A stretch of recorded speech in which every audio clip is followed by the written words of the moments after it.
The Muppets are no stranger to having some incredibly high-quality holiday specials, and one of my all-time favorites has always been 1978's Christmas Eve on Sesame Street. The special, which is actually an Emmy Award winner, features the cast of Sesame Street on Christmas Eve in a variety of different scenes and subplots. Big Bird tries to figure out how Santa Claus can get to Sesame Street, Ernie and Bert reenact the gift of the Magi, they all become full-body characters and go ice skating, and it's only a little creepy, and Cookie Monster tries to contact Santa Claus, in what I truly believe may very well be the greatest moment in the character's history. Hello everybody, happy holidays and welcome to Uptown Funk. As always, I'm your host Ty and welcome to a very special video. This is the first ever episode of a new series that I'm calling Best Muppet Moments, where I break down what I think is the greatest moment of a particular Muppet character. And today, I'm going over my all-time favorite Cookie Monster appearance here in Christmas Eve on Sesame Street. Now, I won't be covering the full special here, at least not this year, maybe in the future, because this is a special that I really love. Today, I just want to go over Cookie Monster's parts in it, because they are so funny and so great, and are such a perfect representation of the character. Cookie Monster's subplot starts about halfway through the special, and it's split up into several scenes. In the first one, we see him sitting at a table with a pencil, writing a letter to Santa Claus. After a very short amount of debate, Cookie Monster decides that he wants to ask Santa for cookies. But he becomes a bit indecisive, trying to figure out what types of cookies to ask for, and how many. There are so many options, of course. As Cookie Monster starts to think, he begins to nibble on his pencil. That's something I'm sure a lot of us have done while writing over the years, when you get kind of stuck, right? Well, what we typically don't do, that Cookie Monster does, is bite off chunks and swallow them. By the time he finally knows what to write, he only has one question.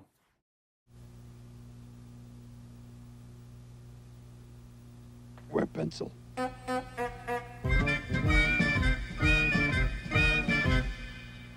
A few minutes later, in Cookie Monster's next scene, we see him with a typewriter, wondering what types of cookies Santa will bring him.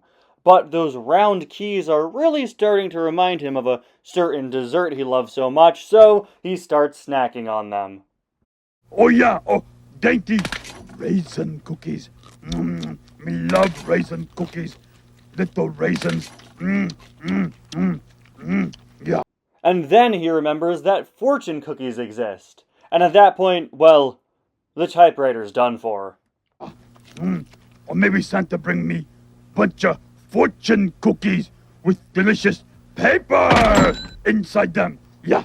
Having Cookie Monster think of fortune cookies and that causing him to eat the paper in the typewriter is funny enough, but what I especially love about this joke is that he says fortune cookies with delicious paper. The guy loves eating the paper in the fortune cookies. He's not thinking of eating the cookie itself. No, the delicious part of it is the paper inside, and that's what makes him start eating the paper of the typewriter. With his mind lost in thoughts about cookies, Cookie Monster completely loses it, eats all the parts of the typewriter, and then in an honestly kind of impressive physical stunt, karate chops it in half. Now, obviously, this typewriter was built to be a destructible prop, but it looks so realistic. Seeing Cookie Monster just raise up his arm and cut it in half is so funny. After getting completely carried away, Cookie Monster once again poses a very important question. Where's typewriter? The third scene starts off with another really funny moment. We see Cookie Monster is now sitting with a phone as he confesses that Christmas Eve is too late to write Santa a letter anyway. Yeah, that's a good point. Why were you even trying, man? The scene continues to get funnier and funnier as Cookie Monster remembers the North Pole area code and then tries to figure out what to say to Santa. Let's see. North Pole area code. Oh yeah. Oh boy. Me get him on phone and say, "Hi, Santa Claus. Cookie Monster here." Yeah, that's what me say. Yeah. Then me ask him to bring me cookies. As he continues to work out what to say, Cookie Monster notices that the phone's receiver looks suspiciously like two cupcakes. And, well, we all know where this is going, right? Oh. The image of Cookie Monster with the phone cord sticking out of his mouth is so ingrained in my memory. I think it's honestly, it's one of the first things I think of when I think about the character. But in the ultimate punchline to the scene, we actually hear the phone pick up.